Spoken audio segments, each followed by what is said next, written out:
Good evening, everyone.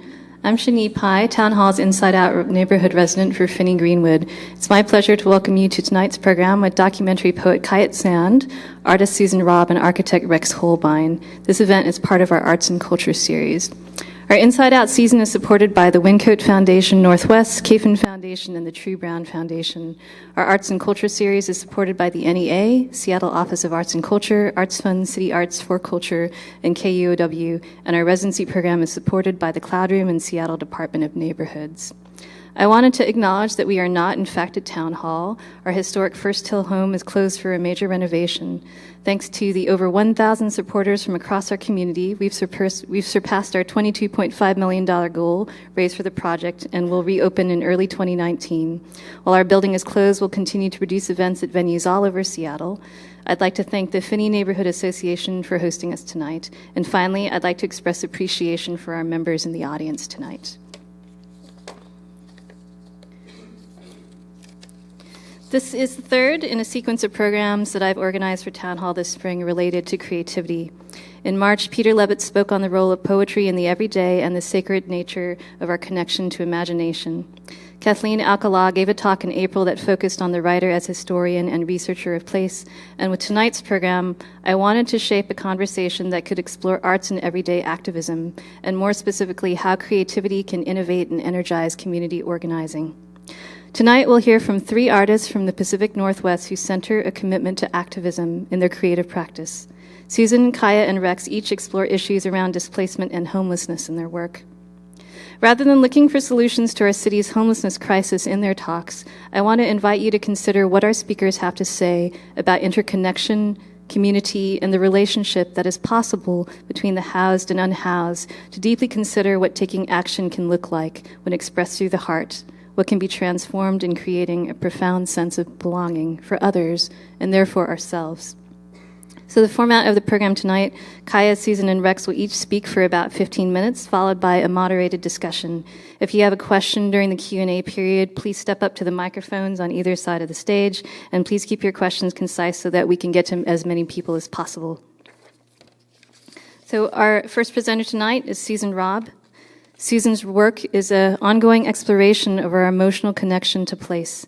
In 2013, Susan received a Creative Capital grant to produce Wild Times, a work that combined 3D printing and a 2,680-mile hike from Mexico to Canada on the Pacific Crest Trail. Susan has received the Americans for the Arts Public Art Network Award, 2 Artist Trust Fellowships, a Pollock Krasner Fellowship, a City Artist Project Grant, and a Stranger Genius Award. From 2005 to 2007, Susan was a teaching artist at Gage Academy, working with LGBTQ and homeless youth. Currently, she is artist in residence with the City of Tacoma, where she examines creative site reclamation related to homelessness. Please welcome Susan Robb.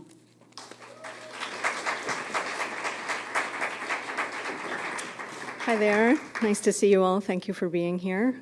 Before I begin, I would like to just note that we are on Coast Salish homeland. There's many homes and different kinds of homelessness. Let's see.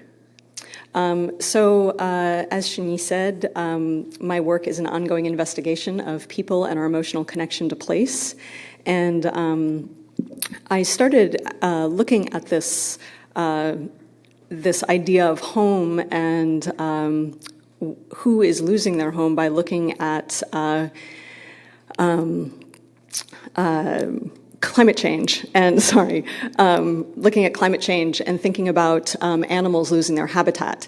And so I developed this project called Sea Ice Lifeboat. It was a proposal to put these floating car-shaped rafts in the Chukchi Sea. Unfortunately, it never made it past the proposal stage. Another project, similarly looking at animal habitat and their loss of home, was called Valiant Surrender. And it was trying to combine this idea of the land that we fight for and who is getting that homeland, whose land is that becoming. We see this valiant victory in raising the flag over Iwo Jima. the victory of Victory by Peace by Greg Daly, and then my work where the flag is made out of the skins of the animals themselves, and their forms have been sort of subtracted down to these plastic spheres, these plastic shapes. So in thinking about home and homeless and land that's getting lost, I live in Pioneer Square. I've lived there since 2001. And as the economic downturn was in full swing, I saw more and more people living on the streets. And at the same time as that was happening, there was a lot of talk of terrorism and this idea of sleeper cell. And I thought that maybe sleeper cell might be something that I could use in my work. And I love this idea that there's a group of people that are sort of inactive until they're called upon to do something. And so I found this, it was a high-end condo site that was sort of on hold because of the downturn, and I took the opportunity to sort of squat it for an evening and conduct this sleeper cell training camp. And so I was interested in having these artists or people as sleeper cell, but I know that we're super busy, so it would also have to take place while we slept. So with that in mind, in this space, I taught people how to make these hexayurts. You're using insulation foam panels. I created a series of videos that were mostly about empathy, about using mirror neurons. And so people watched these videos in these hexayurts, and then we had discussion about them. There were breakout groups where people created, one group created a theme song for our sleeper cell. Another group created pillows, dream pillows filled with mugwort. It was supposed to help dreaming. I Skyped in a DJ set from a sleeper cell, sister cell in LA, and then we discussed what would we dream about that evening, and we settled on the idea of mist. And we settled on this idea of mist because it seemed very like old Seattle. It seemed like something soft and shrouded, and something that brought people together to engage in generative kind of works, like you want to be in a band, you want to make art, you want to maybe write poetry and read when it's misty outside. So we thought, this might work. So we went to sleep with that in mind, and I took some portraits of the sleeper cell participants as the morning light came up. And interestingly enough, as this stranger article explains, there was a monsoon Sunday morning. So I would take responsibility for that, my sleeper cell in action. So the sleeper cell and kind of put a sort of process together for me, working with people in groups and using sort of long-term social practice work to get to the ideas around home, community. And so I was an artist in resident for King County Parks, and I was tasked to look at the regional trail system. So there's like 300 miles of this regional trail that goes throughout King County, and you might know the Burt Gilman is probably the best known part of that regional trail system. And so they asked me to sort of activate it in some way. And I was interested in the Parks Department tagline, which is your big backyard. And so I thought, well, if it's our backyard, we can go out in it, walk through it, meet people, sleep in it, make art in it. And so I developed this project called The Long Walk, where over 4 days I led 50 people starting in Golden Gardens, and we walked to Snoqualmie Falls, through the city, out into the suburbs, through the farmland, and then finally in the forest, so seeing sort of like all of our home. Along the way, I found ad hoc places for us to sleep each night. I asked chefs to create thematic dinners for us that was sourced from vegetables found at the farms we passed. I invited people to give talks on topics that ranged from habitat restoration to the meaning of landscape. And it was a super successful project. It won a Public Arts Award. The participants called themselves Long Walkers and ended up doing all sorts of collaborative work together after the project was over. There was, a Facebook page that was really active, and it just started making me think about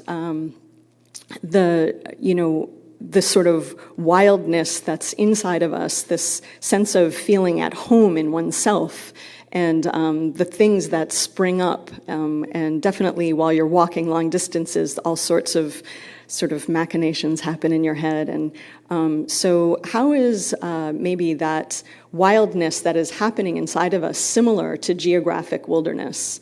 And how might the depletion of that geographic wilderness be related to the depletion of ourselves in some way?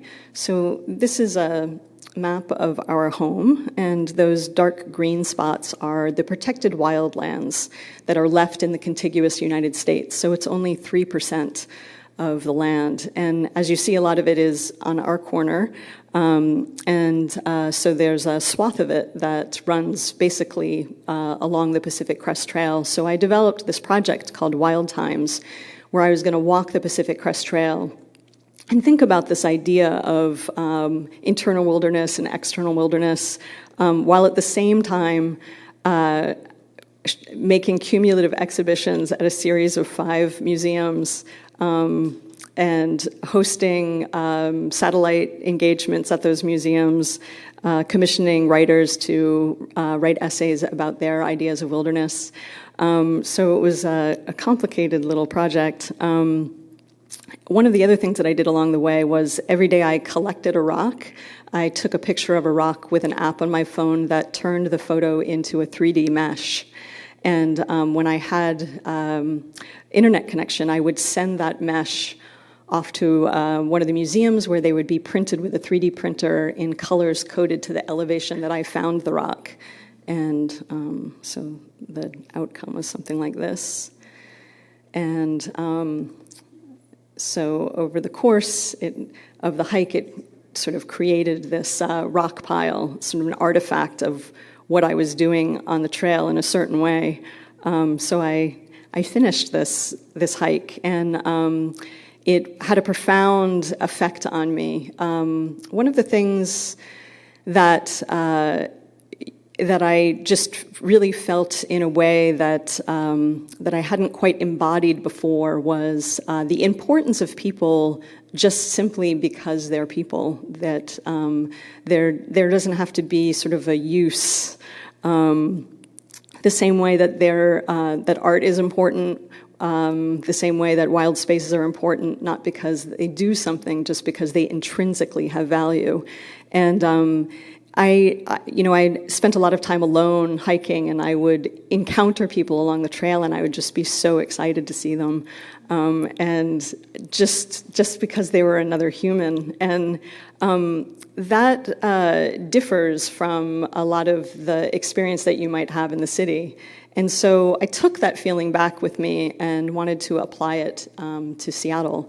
And so I took this job as the artist in residence with the city of Seattle, writing the public arts master plan for downtown, where I hoped to affect some of this change in creating more inclusive spaces by looking at the value of humanity. And I think that the plan reflects this. It's difficult to work with municipalities. It's much different than being like a rogue artist creating a sleeper cell. There's a lot more control, and but I was able to do some really interesting things in terms of the outreach. And one of those things was I co-created a curriculum with Elizabeth Umbenhauer, who I think is here. There she is. Hi. She is a PhD candidate at the University of Washington in the architecture school, the landscape department. And so she was teaching a intensive, summer intensive class and called Designing Democracy. And so I worked with her to look at Third Avenue as a project site for her students and talk about issues of inclusivity, who gets to be in the city and why, and how are they made to feel comfortable or uncomfortable there.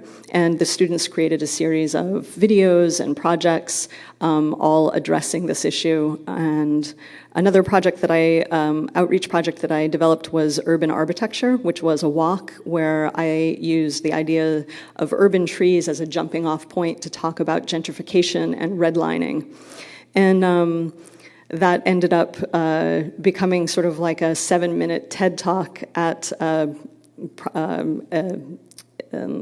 Moore Theater and for a project called Ampersand, and then became another walk for Atlas Obscura that I conducted this summer, or this winter. In wanting to continue this sort of work with municipalities and try to keep going with this, I took another job, this time as the artist in residence with the city of Tacoma. Excuse me. So the city of Tacoma is trying some different things around issues of homelessness. They created this stability site, and it's this white sort of airplane hangar you see in the upper image. And so they cleared a lot of their encampments, and they offered this site to the people that were living in those encampments. So it was like the same kind of idea as the jungle in Seattle. People who had been living on the streets for a long time. They offered this location, which is temperature controlled. It has 24/7 access to services, case managers, laundry facilities, bathrooms, etc. But it's still, pretty nominal. They're living in tents underneath this hangar. In the upper image, you see all these tents lined up outside. Those have been replaced with what they call pallet shelters. And the image on the bottom right is a person in their pallet shelter. So this experience is in some way been successful. A lot of people have been able to move towards more permanent housing. And it also has been able to just stabilize some people. So there's an individual named James that lives there, and he wanted to be an artist, or he wants to be a public artist. So we got him connected with the Office of Arts in Tacoma, and he's taking their sort of public art boot camp training. He's learning how to create budgets and update his resume and do all the things you need to do to be a public artist. So there's quite a bit of success here. And then I've been doing a number of things for the city. I'm basically like an on-call consultant. So they come up with a problem and ask me to provide creative solutions. One of the things that I offered them was this interaction during, they have a city services expo in the Tacoma Dome where all the city services come together. So you'll see like the permitting office and, just all the fire trucks and police trucks are there, and kids love it. And it's a great way to interact with the public.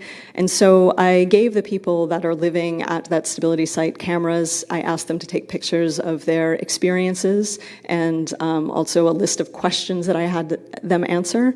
And I created a display with those images and pictures, or images and words, at this the expo, and then had a bunch of questions about homelessness and how people understand that.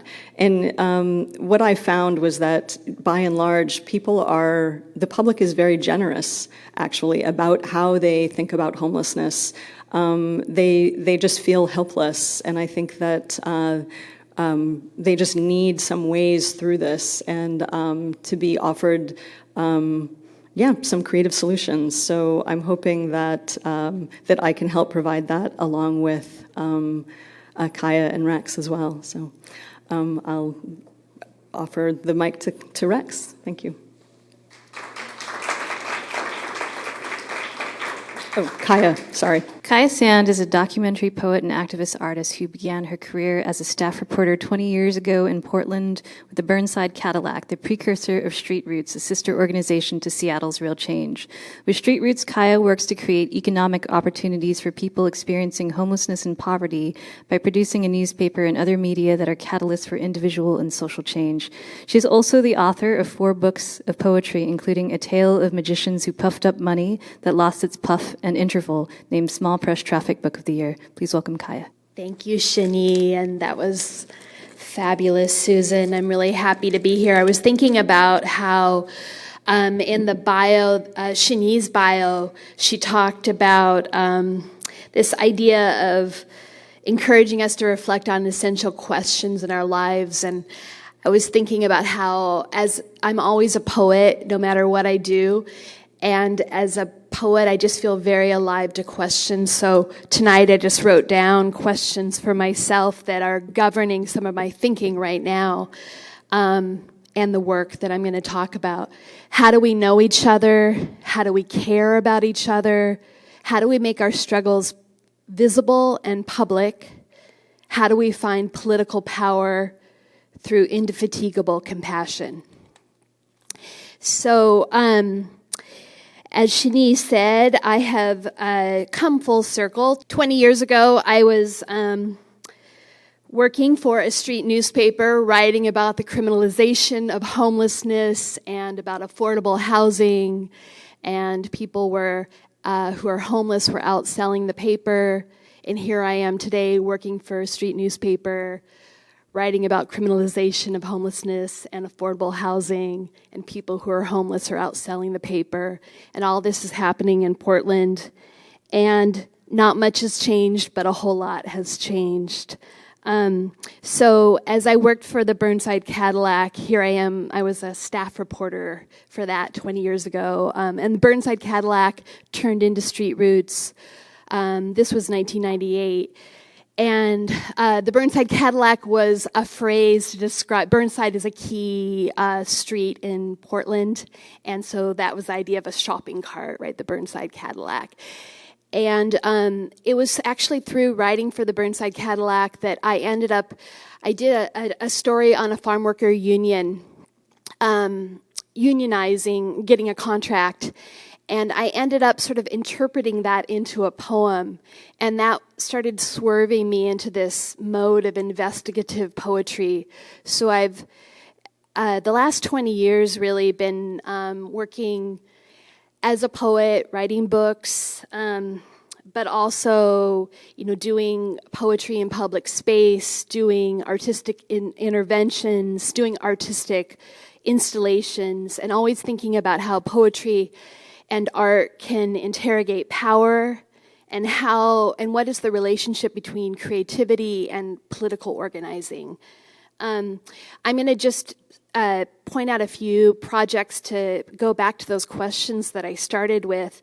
And this project in Portland that was in 2010 was really got me thinking about how to connect people across differences, how to find that kind of common space that makes more things happen. So I'd been doing work, I'd written a book and done a lot of walks and performances around our local history in Portland in terms of World War II incarceration of Japanese Americans. And the Oregon Nikkei Legacy Center brought me in to start to work with people who were homeless in Old Town, which had been Nihonmachi, or Japantown. So in 1942, all these hotels, all these children that were running around playing in the timber along the river, they were all incarcerated, first in North Portland and then further inland in concentration camps. And currently, and during the time of this project, a lot of people are homeless in that neighborhood. And so it's kind of this neighborhood of just, these like currents of displacement. So I worked with people who are homeless who actually are Street Roots vendors where I now work. where I brought them together with descendants of people, particularly who had been incarcerated in this way. And they learned about this history and wrote poetry. And Leo Rhodes, who's in this picture right here with me and right here with me, he had grown up on the Gila River Reservation, and he realized as we were doing this project that there were these ruins of one of these camps that had been on his reservation. He hadn't quite realized it. The elders had always just been silent because it was so painful when he would ask them about it. And Lawson Inada was our current poet laureate at that time, and he also had written about the Gila River Reservation and this history. So I just coincidentally was scheduled to do a reading with Lawson Inada, and I was able to bring him together with Leo, and they started performing together all over the state and really forging a bond. And I will say Leo Rhodes, who's to the left in this picture, he and I ever since have continued our conversations around how do we bring people together around these topics that then create bigger meaning, because this was transformative for Leo, this was transformative for Lost, and this was transformative for me. So I played with this thread in subsequent years, and I started doing these econ salons. So I'd bring, the kind of the riches of the artistic and poetic salons around other topics of the economy, particularly homelessness and the financial collapse. So I started, after the financial collapse, I created salons. I'd bring in, this is Ibrahim Mubarak, who I've also done a lot of organizing with, and he was talking about his own experiences of homelessness and his own organizing. And in the same salon, I created a magic show to talk about the financial collapse, tell it as a story, a tale of magicians who puffed up money that lost its puff. And so this was just, again, finding that kind of potent way of bringing people together in some transformative fashion. In 2015, I was living in Rio de Janeiro, and this is where I started to really think in new ways around how to make the struggles and these concerns public. This is this Pisha Sao, like graffiti, says Ahua Itua, which is like the street is yours. And I did I did an artist residency in Rio, so I was doing a lot of embroidery in public spaces. I ended up collaborating. A woman who would crochet bikinis and sell them approached me, and we started collaborating together with our various forms of poetry. But the piece I want to focus on tonight is really work that I got to do in Vila Todromo, which is a favela that was right next to where the Olympics were being built. You can see right here, this fence is up against some high-rises that were built for the Olympics, the Summer Olympics of 2016. And Vila Todromo was a kind of a middle-class favela, fishing village favela that was created around kind of a racing track in the 1960s. And people were organizing because the city of Rio was trying to do a kind of what James C. Scott, the political scientist, calls technique, where you just sort of in this massive way try to overlay a plan versus like Métis doing things localized. So the city of Rio was trying to overlay this plan for what the favela would have to be. They would raise it to the ground and create it anew. And all the people in the favela were trying to create people's plans to show what they said that the favela could be. And they started organizing and bringing people in from universities and having children draw these up. And they also made their favela, as it got destroyed by the city bit by bit, very legible. So there was Pisha Sao, the kind of graffiti all over the place. Fui crime, serei poesia is, I was crime, I will be poetry. I was crime, I will be poetry. And that was all over the place in Vila Todromo. It actually was in other places in Rio too, but Feel Creamy, Serei Poesia, and this I think is really compelling because you can see the stairwell where there used to be someone's house. The rights of the poor are to not be displaced. Not everyone has a price. So I learned a lot from working with people in Vila Todromo. I learned a lot about localized knowledge and empowerment and connecting with people in these kinds of solidarity efforts. I was invited in to witness a candomblé ceremony because that's a religious practice there where a woman was sort of the custodian of the lagoon, and so it was site specific. And so to be displaced, actually, like she couldn't be displaced even though she was, right? Like her religion connected her to that place. So I returned to Portland after that, and there was what was called a rest area, kind of a self-governed camp on 4th and Burnside called Right to Dream 2. Some of you who maybe have spent any time in Portland might have seen it because it was in a really visible space. And it was in after Occupy Portland, kind of in the wedge of opportunity that Occupy created. A number of folks who are homeless seized some private land, working actually with a private landowner, and put up these doors and started to really politicize around sleep.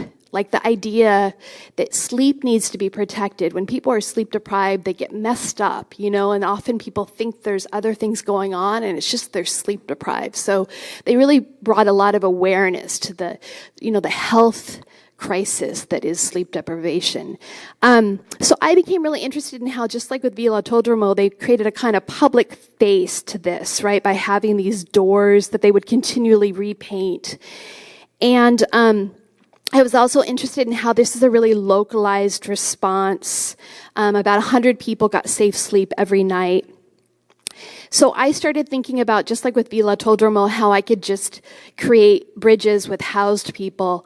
So I worked with people at Right to Dream 2, where we would open up and create tours for people who are housed so they could learn about the self-governance that was happening at Right to Dream 2. This is, again, Leo. I've worked with him. I work with him all the time, who I met through that original project. And then I also started working with people, housed people, in addition to houseless people, to make clay tiles because, so Right to Dream 2 always had to fight for his existence, and there's a whole long story around that, but in 2017, it was finally really going to lose its space. And and it didn't have a future site. So I started working with people who are housed to first learn about and care about Right to Dream 2, and then to build clay tiles toward, like brick by brick, toward a future site, a kind of aspiration. This I actually was doing inside of one of the Right to Dream 2 tents with people who were sleeping there. So you can see someone actually using their headlamp to build a clay tile. And then I would do it in other places, libraries all over the place. To build, this kind of solidarity. And Right to Dream 2 does have a site now. It's not as prominent of a site, but there's a lot that also is really workable about it.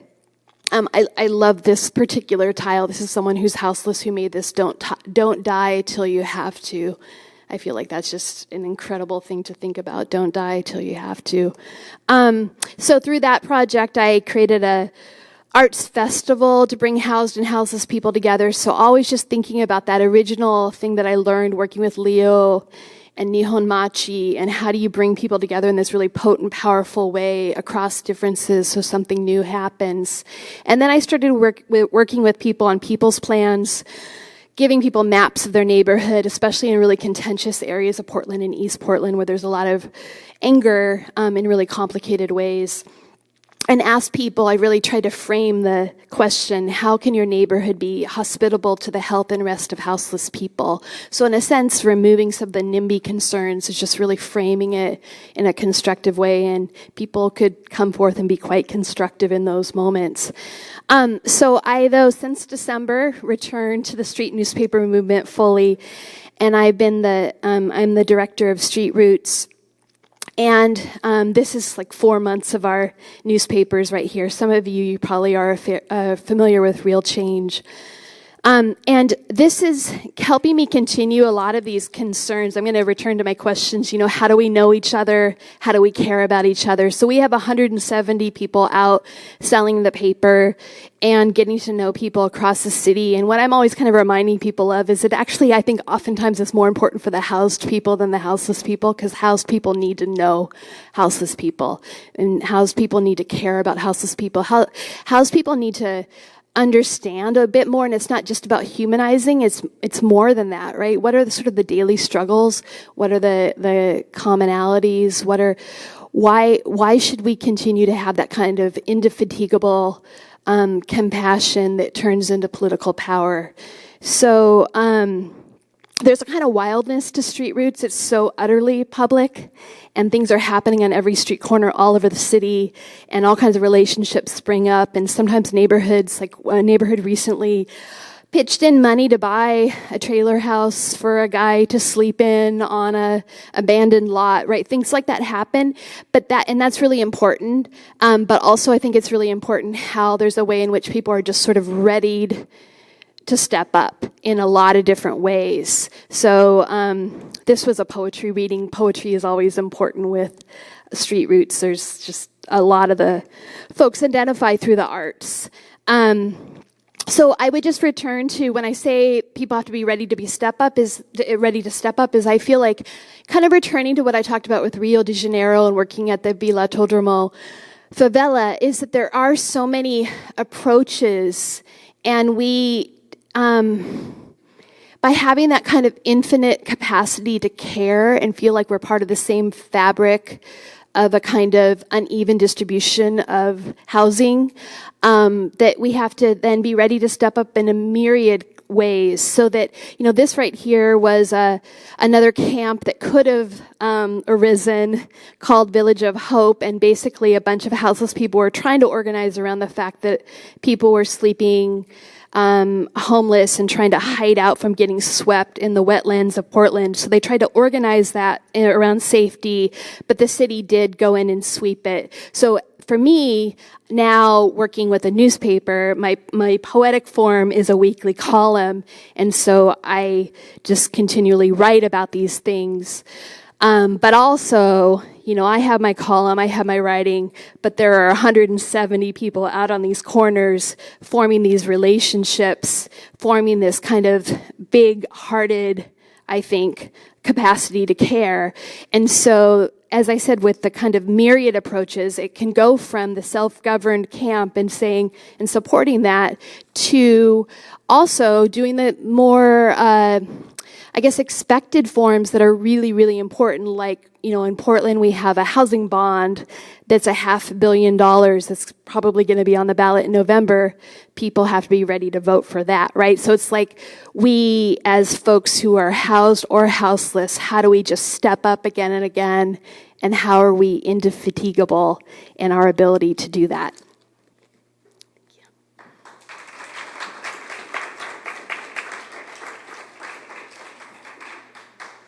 7 years ago, after befriending several men experiencing homelessness along the Fremont Canal, architect Rex Hohlbein started a Facebook page to raise awareness for those living unsheltered through the sharing of photos and personal stories. Today, that Facebook page has over 48,000 followers and has grown into a thriving and inspirational nonprofit called Facing Homelessness. With his daughter Jen Lafreniere, Rex has combined his passions for both architecture and community outreach in the social justice architecture firm Block Architects. Please welcome Rex Hohlbein. Thank you, Shin Yu. Thank you all. Wow, those were two beautiful presentations. Thank you.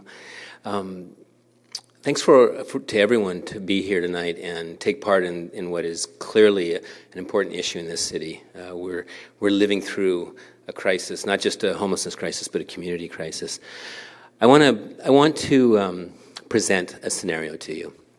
You have an 8 o'clock morning meeting, and it's an important meeting at the office, and you're not ready for it. In fact, you're stressed. So you get up super early, and you make your way in a hurry to your office, and at the front door is someone sleeping under a blanket, and you get there, you are in a rush, and you just say, without really even giving any thought to it, hey, you can't sleep here. In fact, if you don't get up and move now, I'm going to call the police. And this person rustles under the blanket, they get up, they look back at you, and they walk off. In that moment, a thin, very thin layer of a wall gets created between you and this other person that separates you. And the wall that maybe you are already carrying with yourself, this thick wall of separation, gets added one more thin layer, and so much so thin, and your wall is so thick already that maybe you don't notice it. And for the person that's homeless, their wall perhaps is so thick that they don't notice it, and you both separate. And in this moment, this personal separation that we all experience, collectively, those become our community separations. And ultimately, they become our social injustices. Now let's play the scenario one more time, real quickly.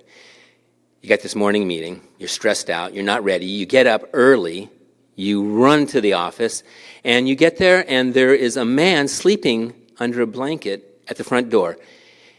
And your first thought is suddenly becoming aware of how cold it still is in the morning, this early. And you approach this person and you quietly say, "Hey, are you awake? Are you okay?" And there's a rustle under the blanket, and a face pops out, this kind eyes, and says, "Oh, I'm sorry, am I blocking you from getting in?" And you say, "No, don't worry about it, but I just want to let you know that there are going to be a lot of other people coming here in about an hour." And he says back, "Don't worry about it, I'll be gone by then." And something in that moment touches you, and you just hand the person your latte without thought. And the response is one of the most generous thank yous that you've had in a long time. And in that moment, a thin layer of wall of separation is removed between you and this person. And you come a little bit closer, and you feel it. You both feel it. I want to give you an example of this. This is Relic. He lives under the viaduct in Seattle, and I took this photo just after he had beautifully finished playing the guitar for me. And I said, "Hey, I got to go." And he said, "Where are you going?" I said, "The U District." He said, "Can I get a ride?" I said, "Sure." So he takes his guitar, he throws it in the tent that he has there, and I drop him off at the U District. Later that day, from the library, he doesn't have a phone, so from the library, which is how we communicate on Facebook, he sends me a message and he tells me that he's really upset that his tent had been broken into and that his guitar had been stolen, among other things. Now, music is his joy, but it's also his means for making a living. So I run a Facebook page through Facing Homelessness that has about 50,000 people following it, and for 8 years I've been putting black and white photos and stories up, sharing the lives of people that are outside, specifically just trying to show beauty, to put a chink in the negative stereotype. And this story I put on, and immediately a woman by the name of Liz says, "Look, I've got a banjo." And I say, "Perfect. Actually, Relic's a banjo player. He's not a guitar player." And she says, "I'd like to give it to him." So they show up at the office, and this is what happened when Relic came in and Liz just gave him the banjo. Okay, we need a new way of talking about homelessness, right? We can get so in our heads about this issue, and we can forget or completely ever even miss the fact that people are human beings, and each one of them has a life and a story that's unfolding beautifully, just like your own, right? So if we're going to advance the slide, I have to figure this out. If we're going to seriously address the issue of homelessness, we have to find a way to humanize the issue, to make it personal, to get out of our head about this. I mean, we learn about this issue in ways that help move us forward, but ultimately, we're not going to take the action unless we get closer. So how do we do that? This is a photo of about 9,000 portraits. And they represent the over 8,500 people that are homeless in Seattle. And this is really how we see homelessness as a group, and often how the negative stereotype has defined the group. But we can do something about that. We can simply come closer. This is a photo now of 112 of those portraits. And immediately we begin to see that each person is unique. They're different from the next. It's something that we could not see in the previous portrait of 9,000 people because we only could focus on the group. And if we come closer yet to see 28, not only can we differentiate, we can actually begin to identify, that person looks my Uncle Bob, or I think I would like that person. We begin to do what we all do as human beings, is we begin to want to connect. And when we come to one person and we see from across the street this person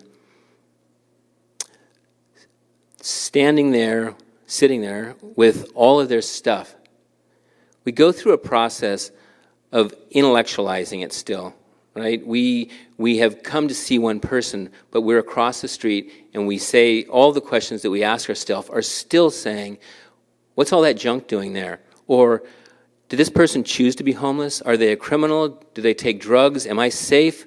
And on and on. And it's not until we actually begin to come across the street to engage with this person that we move from the intellectual questions that are really just information gathering to questions that are actually about this person, such as, are you okay? Can I be of service to you? What's your name? Would you mind if I came and visited again? This is Ronnie. Ronnie lived in Ballard most of his life. He's been chronically homeless since he was about 18, and he had just had his camp swept. The police and the Parks Department had given him an hour to move everything out of his camp, and it ended up right here on the sidewalk. But if you get to know Ronnie, you begin to see this very human side of him. This is his great-nephew, Will. Ronnie, through all the tragedies in life, I'm amazed that can still smile and find a way to see the beauty in life. His daughter, when she was 22 years old, died in a head-on car crash. It took him several years before he could even say her name without breaking down. Here he is doing art in my office all day, one of the days. Now, I want to talk to you about two projects that Facing Homelessness is engaged in. And I want to just share that the mission of Facing Homelessness is to really just bring community into the act of ending homelessness. We are truly kidding ourselves living in this city if we think we're going to end this crisis simply by letting government, nonprofits, and religion take care of it. Each and every one of us needs to begin. So on the very simplest level, we invite everyone to just say hello, to give dignity, to make eye contact, to give a smile, to just connect. It doesn't mean you have to give money. It doesn't mean that you even have to stop, but recognize this person and acknowledge that they're suffering. This idea of giving dignity and recognizing a person and knowing that we all have to get involved to end homelessness gave rise to the second project I want to talk to you real quickly about, which is the Block Project. My daughter, Jen Lafreniere, is also an architect, and we began to spin off this idea that Facing Homelessness asks everyone, and that is, when you think about getting involved, ask yourself two questions. What are you good at, and what are you passionate about? And take the answer of those two questions and create a life journey for yourself, giving care to someone in need to make a difference. If you're good at it, you'll make a difference, and if you're passionate about it, you'll stick with it. So as architects, we came up with this idea that we would just design small homes. But we wouldn't just design sheds. We would design homes that were dignified for anybody to live in. They would be such that they would have a kitchen, bath, sleeping, and that ultimately they would go in people's backyards. The idea would be that it would be an integrated solution, and the important part of this isn't the housing part. It's the fact that, and I think this was mentioned earlier, about the important part is for the housed people to move along, right? We cannot just move people that are outside suffering through homelessness with a solution and not expect it to stick if we all haven't moved along with it. So our goal is to put one of these block homes in backyards of residences on every single block in the city of Seattle. When we do that, we provide more than enough housing to end homelessness here in Seattle. Now, as architects, we want these homes to be beautiful and a dignified place to live. We want them to be durable and maintenance-free. But most importantly, we want this place to be a home for this person. We want to be able to say to somebody, we're not just giving you shelter. We actually believe in you. We want you to succeed. And we're presenting that to you by giving you something that actually is going to be the most advanced home on the block. All of these homes are designed to be off-grid, completely off-grid. All the power comes from solar panels. All the water, including drinking, comes from water catchment and purification. And all of the sewer waste is taken care of on-site with composting toilet and subsurface irrigation for the gray water systems. Now, there are a lot of layers to this project, and I got 15 minutes. I'm probably going to go over by 2 or whatever. So I'm going to skip over a lot of these layers. I want to invite you to go to our website, to contact me personally if you have any questions. We want every single person in this city to be involved in this project. But I do want to take a moment to share a little bit about where we are now. This is Kim and Dan on the outsides. They are the first host family for the block project. Bobby in the middle there is 75 years old, First Nation Cree. He was living on the streets of Seattle and in shelters for 10 years. And here they are in front of Bobby's home in Kim and Dan's backyard having a first meal outside. It's hard to convey how beautiful this is. I still look at this picture, and I've seen it a few times now, and it makes me want to just tear up. It's a relationship between Kim, Dan, and Bobby that is as good of a relationship as I've ever seen in my life. They're just bonded over this experience. So these are the moments that are playing out when community comes together, right? These are the moments that are very difficult to capture when you're reporting about homelessness and you're reviewing statistics and you're trying to dissect all the information as a citizen living in a home.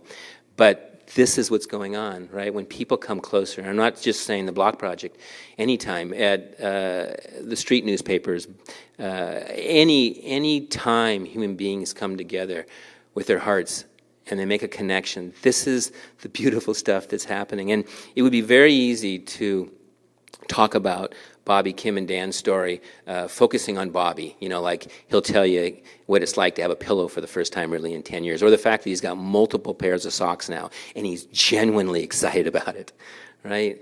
But the real story here is Kim and Dan, how they've changed. The community they're creating around them, at their work, in their neighborhood. One of the things that's important about the Block Project that I want to share is that more than a housing project, this is a community building project. This is about creating healthy community. So once the match has been made, and that's another part that I can explain, but it's a very intense matchmaking process. It's not a landlord-tenant relationship. It's really grounded. It's like a dating service, basically. So it's Match.com on steroids. So, but once that match has been made, Dan and Kim go to everyone on the block and tells them what they're doing. This is all legal through detached accessory dwelling unit zoning, but they invite them to be a part of the project. And we hold true to the fact that if even one person on the block doesn't want this to happen for whatever reason, we don't do it, right? Because it's not about making Bobby comfortable and now making somebody on the block comfortable. We need to take care of everyone, and that requires, I think, Susan, you mentioned this earlier when we were chatting about giving space and giving time to let people work through where they are in this journey, right? We're all in a different place on this process of understanding homelessness and finding the solutions. Community that's being created with the neighbors here to Dan and Kim. I won't go into this because it's a longer story, but because these are also completely off-grid, it taps into this idea that when we take better care of each other, we will naturally take better care of the planet, and that when we take better care of the planet, we will naturally take better care of each other, and it's a cycle that's very important to honor on both sides. Thousands of people have come to this project, I'm going to really fly, to build this first block home. I can't tell you how many hundreds of people use Dan and Kim's bathroom. So Dan, Kim, and Bobby are exceptionally kind, wonderful people. But our goal is to put these on every block in the city of Seattle. So is that possible? I mean, is that just my dad used to say, you just got your Pollyanna glasses on, you're just dreaming here. Well, I can tell you right now that this home has over 100 families in Seattle that have already said they want one in their backyard. And keep in mind, they're getting nothing for this other than taking part in community. This is Dave and Vishala and their dog Marie, and they have a home in Greenwood neighborhood, and they are going to now be having Cesar live in their backyard, who's been homeless for about 7 years. There is a contractor for every house doing maintenance pro bono afterwards. All of the engineering, all of the construction, all of it has been donated. This is world-class landscape architects are doing design for each of the homes for landscape. This is GGN, they're world famous, and they're having a conversation with Cesar and Vishala about the backyard landscape design, all pro bono. Okay, he basically he talks about how he wants this garden to be such that when every person walks by, they all wish they lived there. It's so beautiful. Here's some of the construction. We panelized the homes off-site, and then they put up the walls and roof in one day. This is just the community involvement, digging the side trench here. And this is Lex and Marion. They live in Crown Hill neighborhood. They're 80 he's 81, she's 80. They are having a young woman that just had a newborn live in their backyard. This is Nathan and Sonia, and Sky and Ocean, their 2 kids, and they're having Shelley live in their backyard.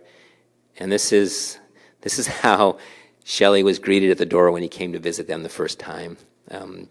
Sky opened the door and just said, "Hi, come on in. We're so excited to meet you." And this is what the Block Project's doing. It's inviting everyone in. And I'm going to end by saying that it's very easy to watch this crisis unfold from the sidelines in our comfortable homes. And I'm not trying to guilt anybody by saying that. It's just really easy to get there.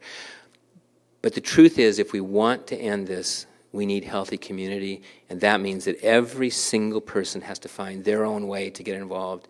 It can be anything. It can be anything from baking cookies to opening your backyard to just saying hello. And I invite everybody to just begin. So thank you for listening.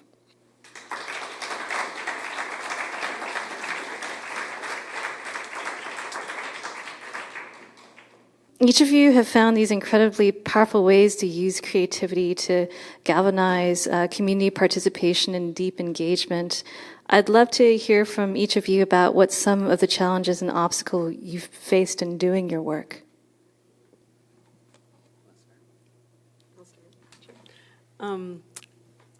I think that currently the work that I'm doing with the municipalities is like working within that structure is proving to be challenging for me.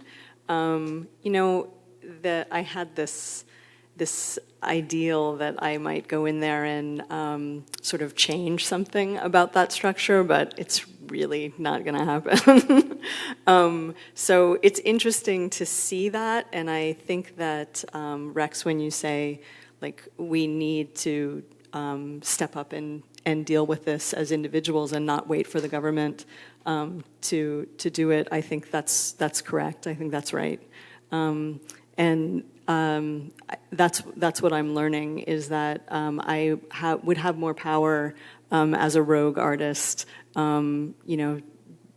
doing my own work and interacting with the homed and the homeless, because that is the site that needs to be reclaimed, rather than trying to sort of struggle with this work within the city structure.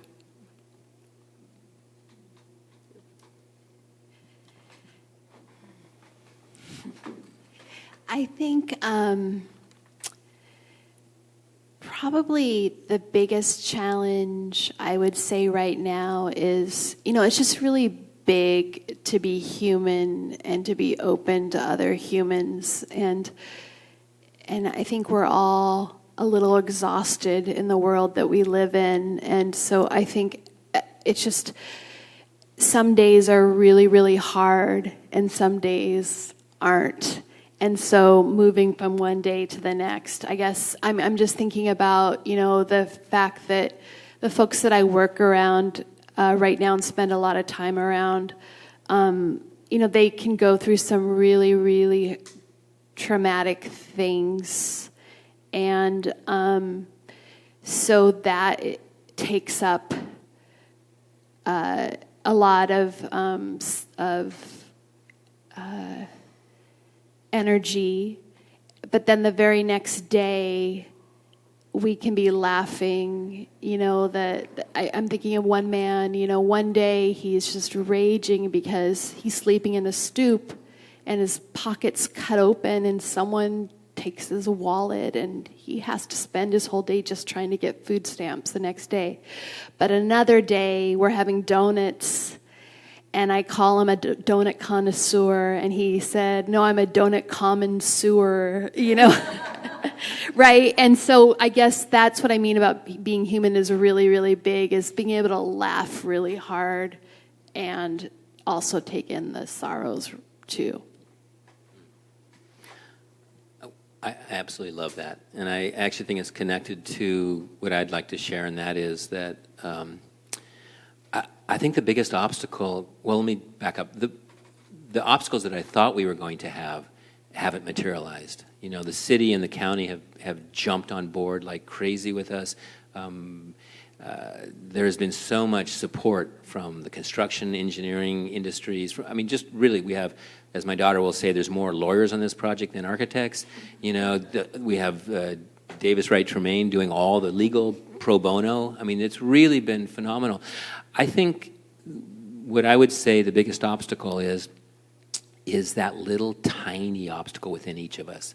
The cultural and systems overlay that we all have on some level bought into with regards to the negative stereotype, the fears, all that, it's not consistent with us as human beings, with what we really all want, and that is to live in love with community and with each other, and we know that's the right answer. And so I think really the only really obstacle is just that little bit of hurdle within each of us to step forward in courage and compassion. I will also say that I'm extremely optimistic, because when things get crazy, like really crazy, and like it is now, I'm going to give you a quick stat that, in Tokyo there's 13 million people. They have 1,600 homeless approximately.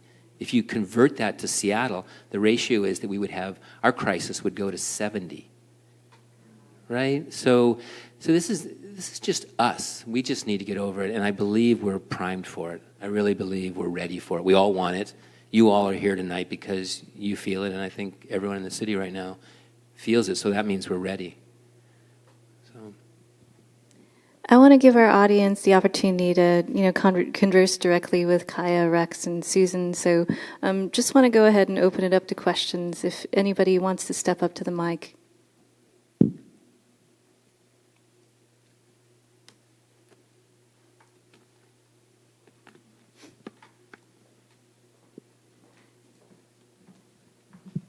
Thank you.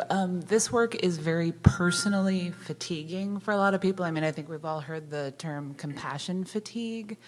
And so I wanted to ask, what each of you do individually to kind of fill yourselves up to be able to keep on doing the work. You touched on it briefly when you said laugh really hard, but what other, those days when you're like, this work is hard, this is personally taxing, what do you do to fill back up?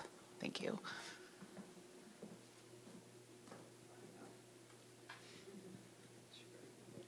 I'll jump in. One is, there are people that I've met. I had an architecture practice doing ridiculously high-end residential work for 28 years. So I'm really pretty new to this. So I can't take credit for not having fatigued yet, because I started the Facebook site 8 years ago, and before that, I was still a kind, good person, but I was completely oblivious. And it didn't weigh on me. It didn't burden me because I just wasn't taking it in.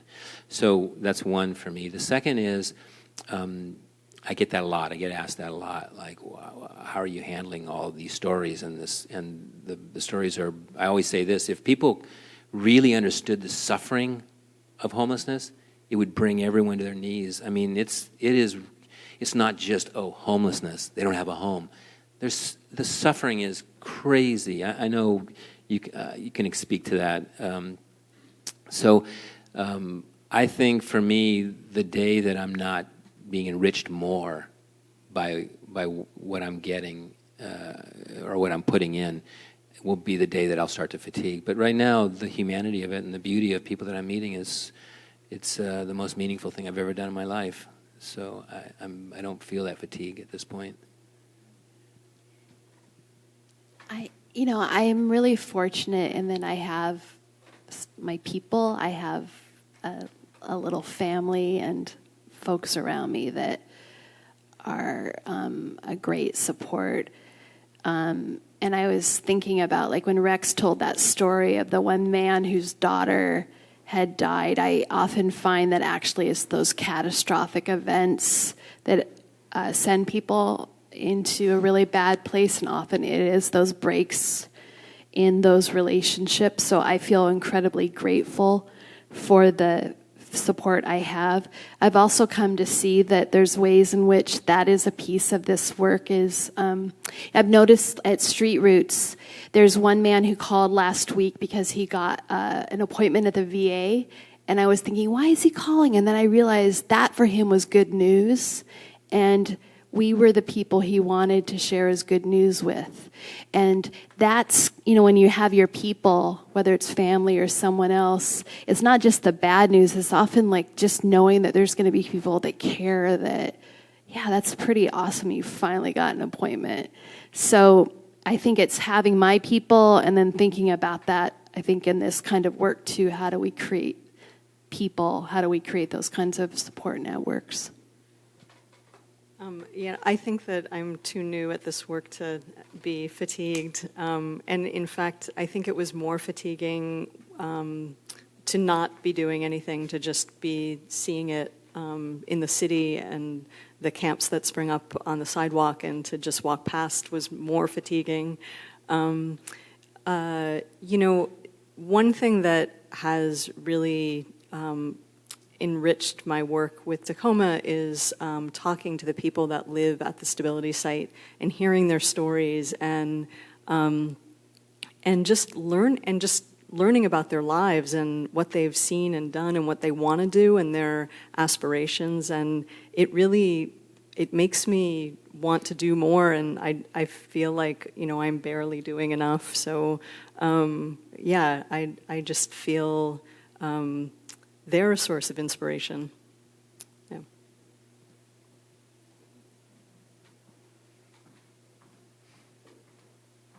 Hi.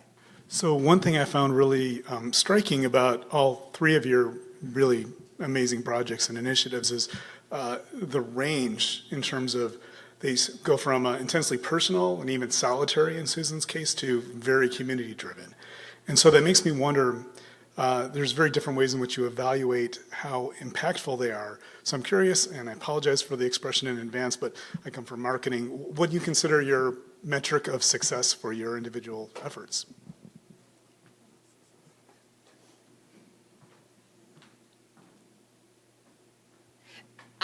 Okay, this is not directly responding to that, but it's sort of connected in the sense I was thinking about how Rex said something about, I'm trying to think of what it was, but it was basically like, what skills do you have?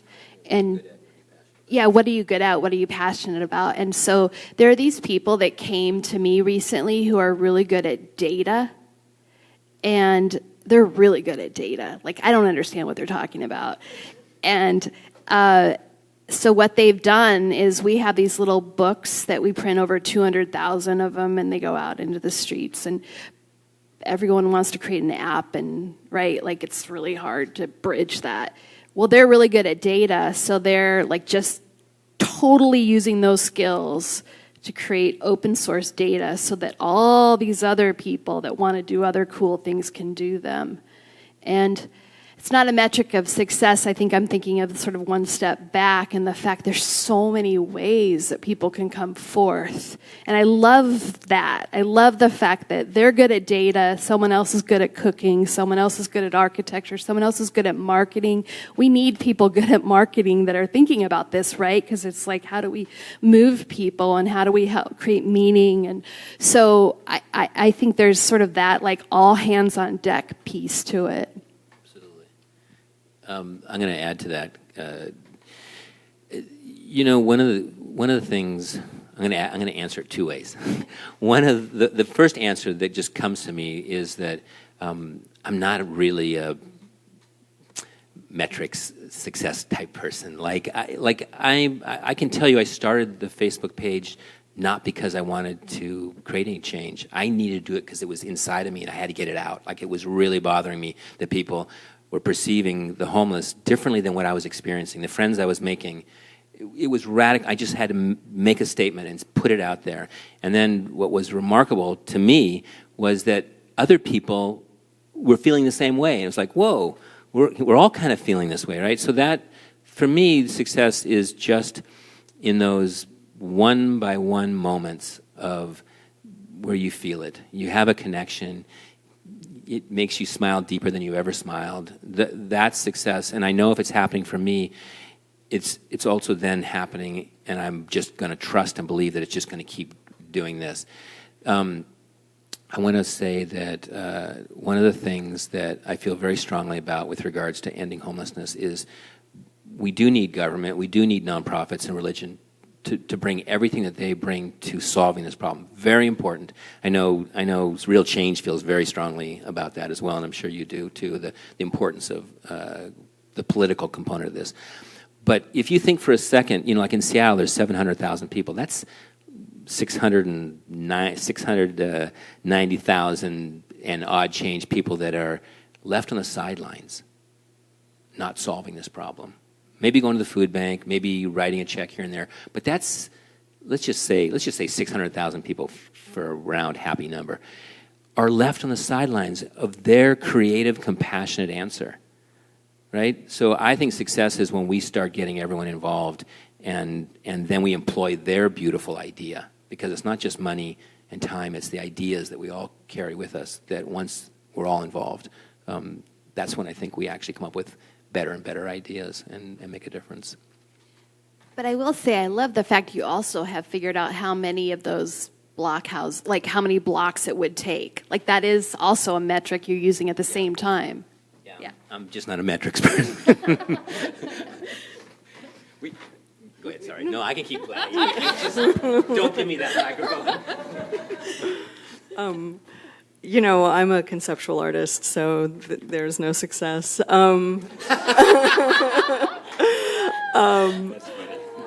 If I do something, like the act of doing the project is the success. So you know, invariably you learn something and you take that step and you go on to the next step, and it's a cumulative thing. And you know, my practice is an investigation. It doesn't ever say that I'm not trying to prove anything. I'm just investigating, and that I feel is. That's the thing that I can bring to this, and sort of my bit of importance to this question.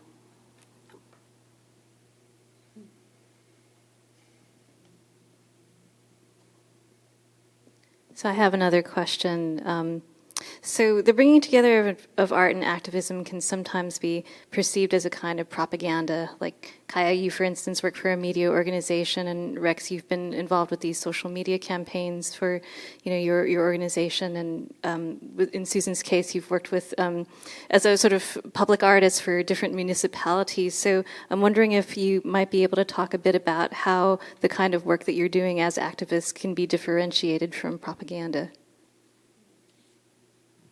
I mean, I worked with a poet named Carolyn Forche. She was my mentor early on, and she had this expression. She said that it's about the quality of engagement, and that was really helpful for me in terms of when people would criticize her for being political.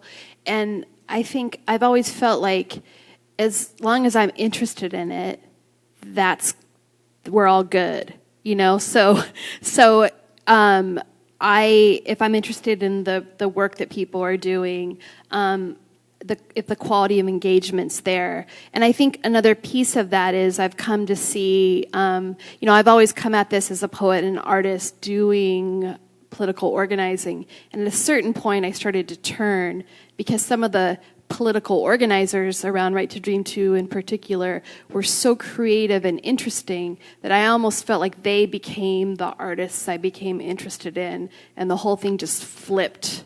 And I ceased to even really be able to take on those concerns anymore.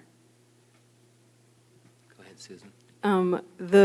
The work that I'm interested in is experiential work, so I think similarly, like if people are involved in it in their own personal way, then it sort of blocks this propagandistic sense of the work. Being individuals within the process. And the thing I would add is that as human beings, we're really good at perception, right? Like, I mean, we can see authenticity and genuine from the heart acts. And I think it rests there. I think there's always going to be that. People are going to be selling stuff, and people are going to be creating propaganda, and there's always going to be an angle and a spin. But I think if we're listening to our bodies, and we're really sitting with it, we know authenticity, we know when something's genuine, and I think that has to be our guide in all those, because I think it's a complicated question because they overlap and they weave. But I also think we're all pretty good at knowing it when we listen to it closely. I was just thinking this is becoming a metric of success. We can bring it back around. Yeah, right? It's interesting. It's like if it's interesting and effective and authentic. Any other questions from the audience?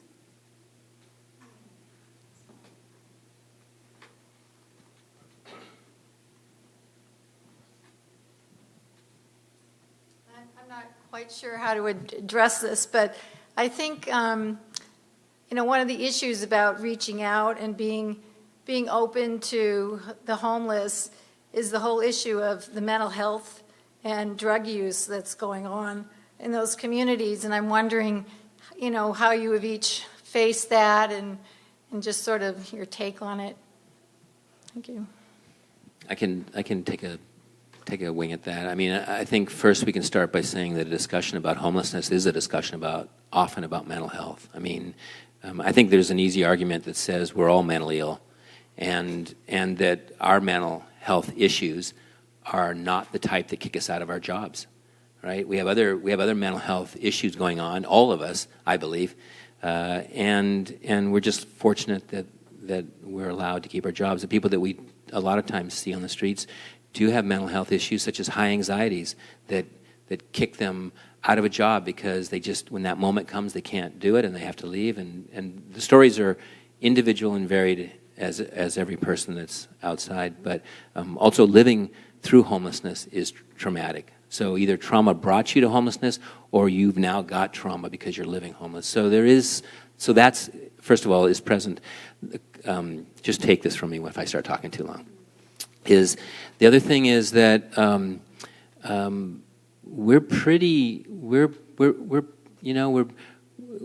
the gray area bothers us so often, right? Like, I think as a culture, we need to get a lot more comfortable with the gray area. We need to let people go out of bounds a little bit. We have to have, obviously, safety, and when people are really doing things that are threatening, obviously there are very important considerations medically for that person, not only so they don't harm themselves, but also the public around. I'm going to tell a really quick story, okay? So there's a guy that I got to know really well. He's an artist, stacks stones on the street, and I won't name his name, but one winter, a coat had been donated at my office, and so I brought on this coat, and he's like, "Oh, I love this coat. It's my favorite color." And he's just going on and on. He's like, "I am his," and we'd been friends already for a year.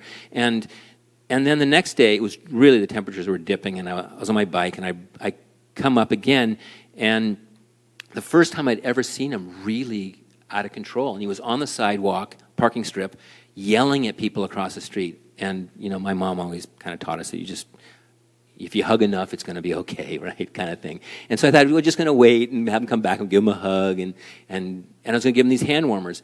And he spun around from about 30 feet, and he goes, "What are you doing sneaking up on me?" I go, I'm not sneaking up on you. I'm just bringing you some hand warmers. And he starts marching towards me. And I'm realizing, okay, he looks really angry. So I put my backpack on, I get my bike, I wheel it around. He gets right to my bike, and he grabs the bar of my bike, and he starts tugging on it. And I say, "Hey, let go." And we're doing this tug-of-war thing, and he lets go, and then he does a roundhouse and just barely grazes my face. And I go, "Okay, I'm out of here." And he's kicking my spokes, and he's chasing me down the street.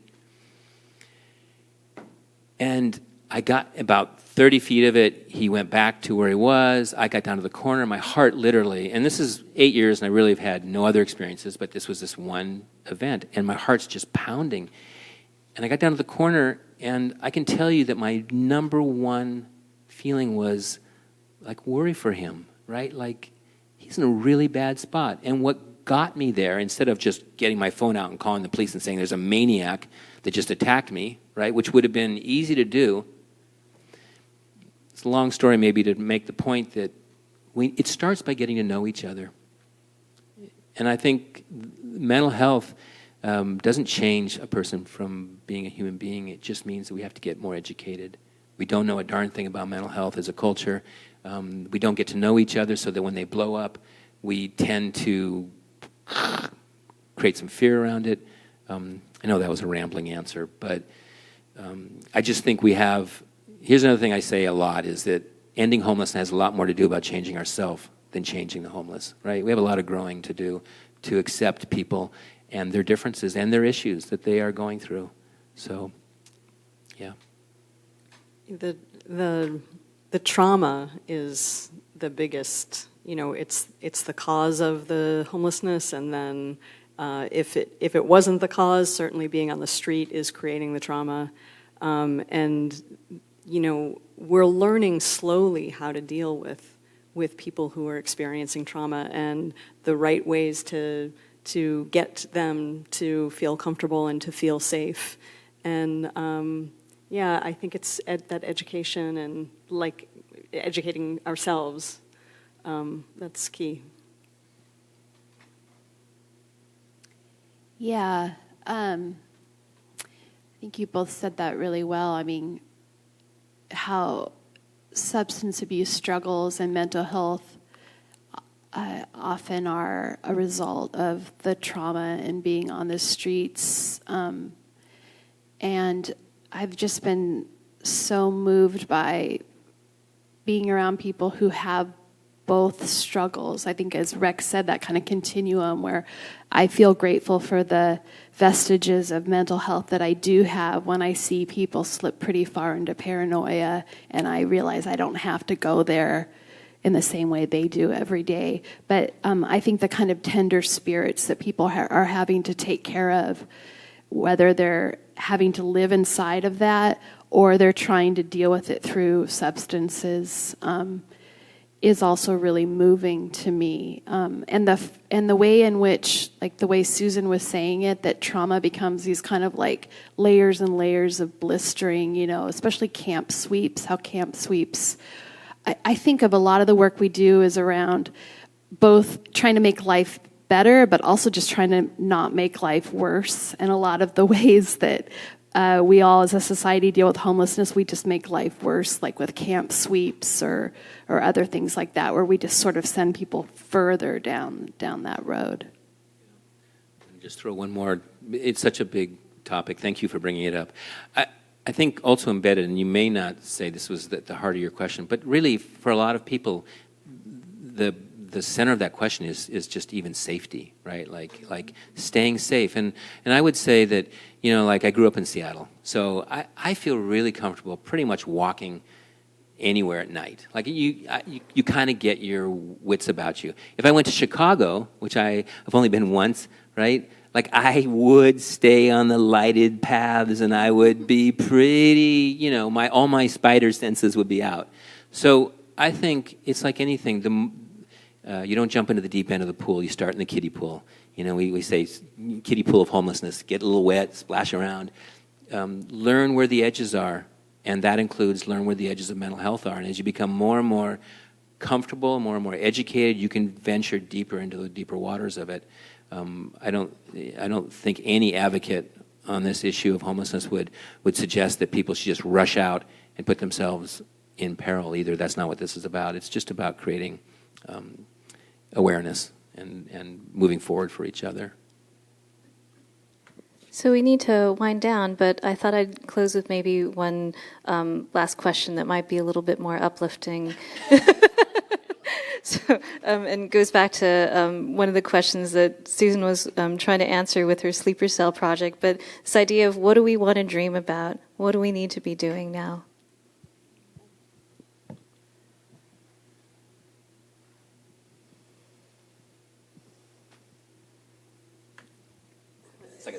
It's like a stare-off. I know. I'll just jump in and say,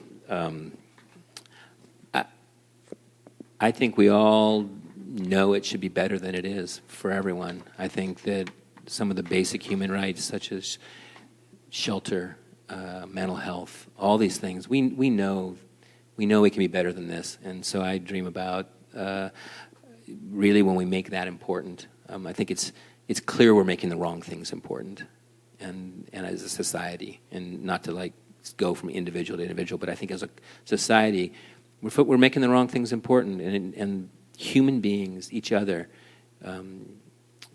should be the most important thing that we do at the expense of, everything. I think. So I think that prioritization I would dream of, that we're moving towards that we're hopefully understanding that and creating a better world for all of us. Well, okay. Pragmatically, one thing I just want to say is that in Seattle and Portland and up and down the West Coast, our housing market is horrible and cruel, right? And so I think I would dream of having a situation where people could just simply afford housing. I mean, there's I just read a survey in our point in time count in Portland, where people, the number one reason why they said they were homeless in Clackamas County was because of unaffordable rent, right? Like that is really deeply an important piece of all this. Okay, I'm going to flip this and then say in a kind of dreamier way. So did some of you watch the royal wedding? And I'm forgetting the minister who did that beautiful sermon. Reverend Curry. Yeah, Reverend Curry, and how he talked about love is the way. And one of our vendors, Street Roots vendors, he's blind, and he sells Street Roots outside of a bakery, and he sings to people. And he loved that sermon, and he came in to me and he said, "Love is the way, love is the way." He said, "If love is the way of the day, what is the currency? Or what is the coin and what is the currency?" And I've been thinking about that ever since. What would be the currency if love were the way? I'm going to leave it at that. I think just to heal this division that we have in the country right now, it's just so, it's shameful, it's hurtful, it's inhumane. And I guess I just dream about an end to that. It's just that. Well, I just want to ask you all to give our thanks to Rex, Kaia, and Susan for joining us tonight in this conversation.